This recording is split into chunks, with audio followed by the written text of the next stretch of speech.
చాలామంది అనుకుంటారు మనం ఏదైనా పార్టీ గురించి మాట్లాడుతుంటే వీడు ఆ పార్టీ వాళ్ళ కులపోడు, ఆహ్, లేదంటే ఆ పార్టీ వోడు అని అనుకుంటారు.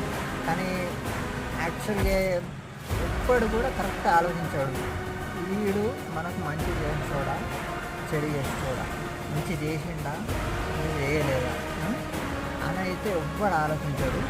ఎవ్వడు చూడు ఎవరికైనా సపోర్ట్ చేస్తే చాలు, ఓ నువ్వు ఆన్ దిక్క, లేదంటే నువ్వు ఆ కులపోనివా, లేదంటే ఆ మతపోనివా, లేదంటే ఆ పార్టీ పోనివా అనుకుంటాడు తప్ప, నా బతుకు బుగ్గి పాలైతుంది, నా దేశం బతుకు బుగ్గి పాలైతుంది, నా రాష్ట్రం బతుకు బుగ్గి పాలైతుంది అని మాత్రం ఎవ్వడు ఆలోచించడు. నువ్వు చూడు, ఒక పార్టీకి సపోర్ట్ ఎవడన్నా మంచి మాట్లాడిండు అనుకో, అరే ఈయనకి ఇంత మంచిగా మాట్లాడిండు అని ఆ స్టేటస్ పెట్టినావు అనుకో, ఓకే నువ్వు ఆ పార్టీ పోని, నువ్వు ఆ కుల పోని అంటాడు తప్ప, నువ్వు మంచోని వాడిని మాత్రం ఇవ్వడానికి